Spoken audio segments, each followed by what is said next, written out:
दोस्तों, base of study online के YouTube channel पर आप लोगों का एक बार फिर से स्वागत है। बिहार डीएलएड एंट्रेंस 2023 के लिए ये कुछ बेहद महत्वपूर्ण प्रश्न हैं जो भौतिकी और रसायन शास्त्र से यानी फिजिक्स और केमिस्ट्री से चुने गए हैं। 50 ये प्रश्न हैं जो आपकी परीक्षा में आ सकते हैं, आपके काम आ सकते हैं। इसीलिए आपसे ये गुजारिश है कि आप इस ऑनलाइन सेशन को पूरे कंसंट्रेशन के साथ अटेंड करें। बेस ऑफ स्टडी ऑनलाइन का ये सेशन शुरू करने से पहले आपसे ये रिक्वेस्ट होगी कि आप बेस ऑफ स्टडी ऑनलाइन के यूट्यूब चैनल को ज़रूर सब्सक्राइब कर लें। तो चलिए आज का ये ऑनलाइन सेशन हम शुरू करते हैं।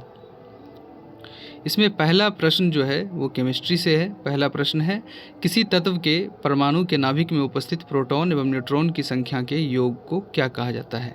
यानी जो प्रोटॉन और न्यूट्रॉन की संख्या होती है उसका जो योग होता है वो क्या कहलाता है। तो हम जानते हैं इसे, यहाँ ऑप्शन दिया हुआ है, पहले ऑप्शन देख लेते हैं। द्रव्यमान संख्या, परमाणु द्रव्यमान, इनमें से कोई नहीं।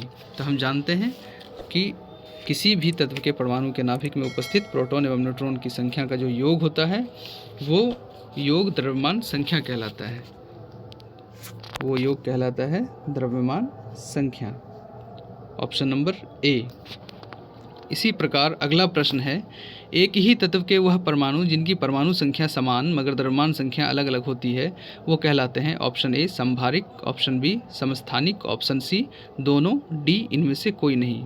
यानी ऐसे तत्व जिनकी परमाणु संख्या तो एक जैसी होती है लेकिन द्रव्यमान संख्या अलग अलग होती है, तो ऐसे तत्वों को हम कहते हैं समस्थानिक, आइसोटोप्स कहते हैं ऐसे तत्वों को। क्वेश्चन नंबर 3 है, RDX का पूरा नाम क्या है। इसमें मैंने कोई ऑप्शन नहीं दिया है और जगह को खाली छोड़ दिया है। आप लोग भी सोचें RDX का पूरा नाम क्या है। आप लोग भी सोचें RDX का पूरा नाम क्या है। तो चलिए मैं बता देता हूँ। RDX कहा जाता है रिसर्च एंड डेवलप्ड एक्सप्लोसिव। यह एक विस्फोटक है। इसकी खोज जर्मनी के वैज्ञानिक हैंस हेनिन ने 1899 ईस्वी में की थी। इसे प्लास्टिक विस्फोटक भी कहा जाता है। जी, इसे प्लास्टिक विस्फोटक भी कहा जाता है। चौथा प्रश्न है, सबसे हल्का तत्व इनमें से कौन है। सबसे हल्का तत्व option A lithium, hydrogen, C aluminium, D इनमें से कोई नहीं। तो हम जानते हैं सबसे हल्का तत्व हाइड्रोजन है। Option number B. Question number 5 है, पृथ्वी के भूपटल पर पाया जाने वाला सबसे अधिक मात्रा वाला तत्व कौन सा है। हम जानते हैं पृथ्वी के भूपटल पर सबसे अधिक मात्रा में पाया जाता है हाइड्रोजन। ऑप्शन नंबर बी, पृथ्वी की भूपटल पर पाया जाने वाला सबसे अधिक मात्रा वाला तत्व है हाइड्रोजन। क्वेश्चन नंबर 6, प्रश्न संख्या 6 है, निम्न में से लाफिंग गैस कौन सी है। यानी वो गैस जिसके संपर्क में मनुष्य आ जाता है तो फिर हंसना शुरू कर देता है, इस गैस को कहा जाता है लाफिंग गैस कहा जाता है। ऑप्शन नंबर ए है N2O, B oxygen, C carbon dioxide, D carbon monoxide. Option number A इसका सही जवाब होगा, N2O नाइट्रस ऑक्साइड जो लाफिंग गैस कहलाती है। क्वेश्चन नंबर 7 है, LPG में गंध के लिए कौन सा यौगिक मिलाया जाता है। जी, LPG जो हमारे घरों में इस्तेमाल होता है, लिक्विफाइड पेट्रोलियम गैस जो हमारी रसोई में इस्तेमाल होता है, उसमें गंध के लिए एक यौगिक मिलाया जाता है।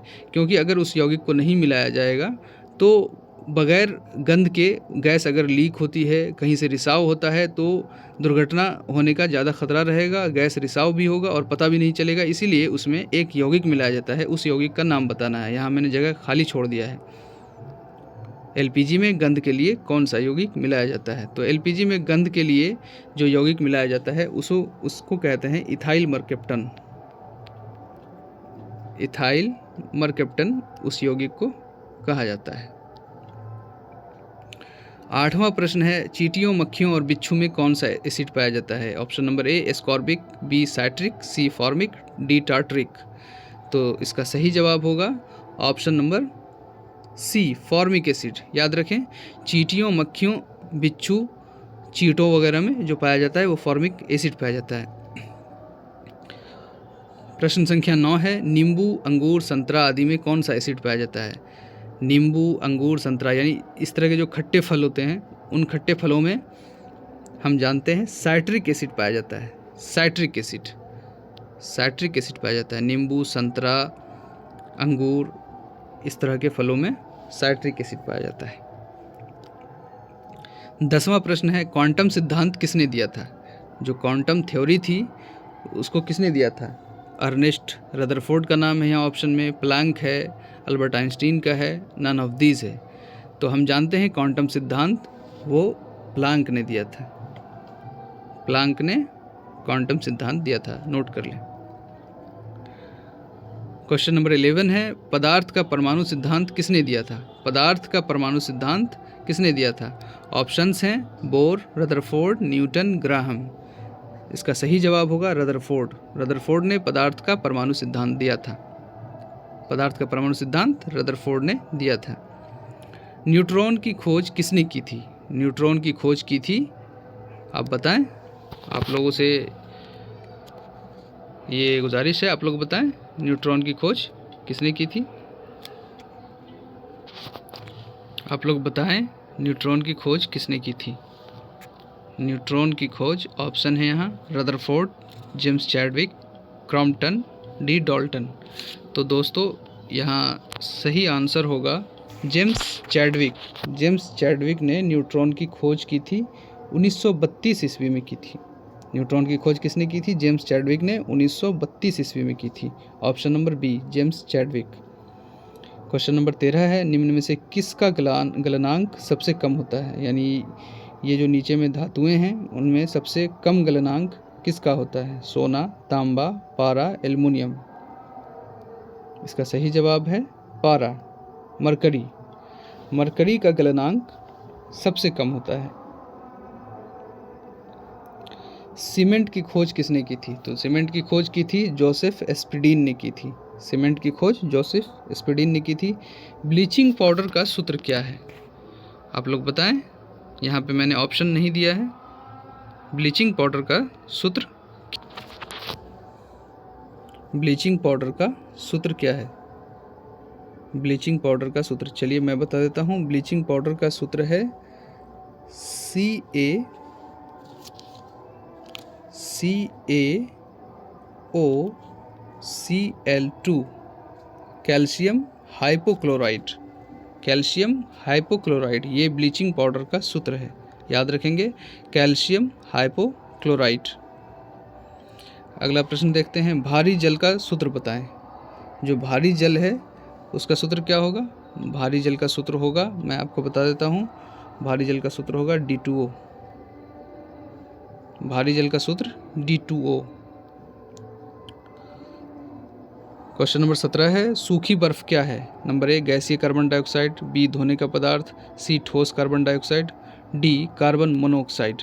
सूखी बर्फ क्या है बताएं। इसका सही जवाब होगा सूखी बर्फ क्या है? सूखी बर्फ है ठोस कार्बन डाइऑक्साइड। सूखी बर्फ क्या है? ठोस कार्बन डाइऑक्साइड। ठोस कार्बन डाइऑक्साइड सूखी बर्फ है, याद रखेंगे, सूखी बर्फ ठोस कार्बन डाइऑक्साइड।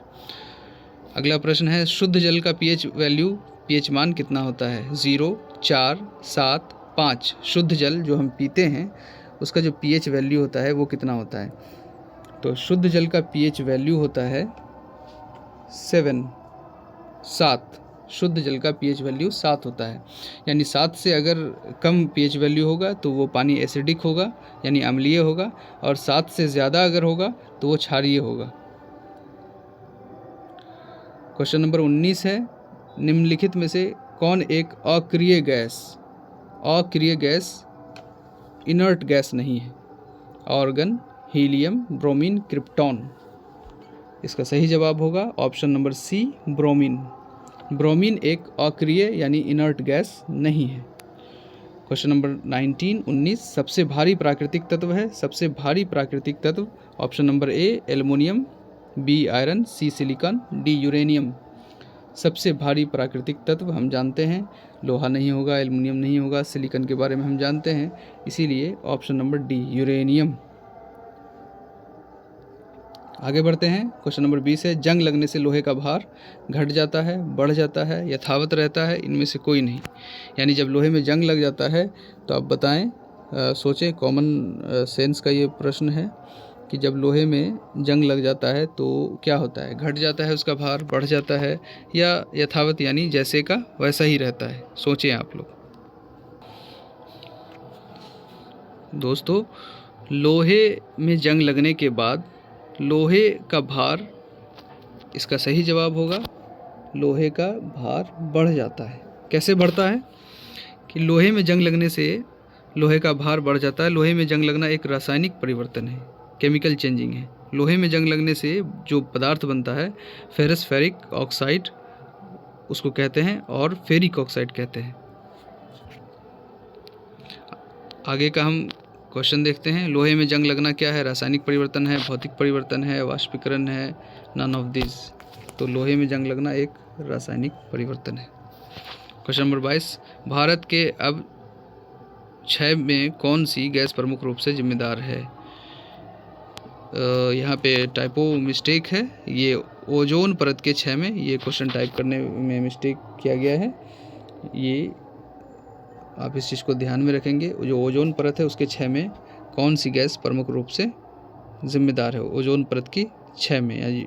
तो यहाँ ऑप्शन है CFC, नाइट्रोजन ऑक्साइड, ऑक्सीजन, इनमें से कोई नहीं। तो इसमें दोस्तों ऑप्शन जो होगा वो दोनों होगा, CFC भी है और नाइट्रोजन ऑक्साइड भी है। ऑप्शन नंबर A और B दोनों है ओजोन परत के क्षय में। क्वेश्चन नंबर 23 है, परमाणु बम आधारित है नाभिकीय संलयन पर, नाभिकीय विखंडन पर, रासायनिक अभिक्रिया पर, नॉन ऑफ दिस, इनमें से कोई नहीं।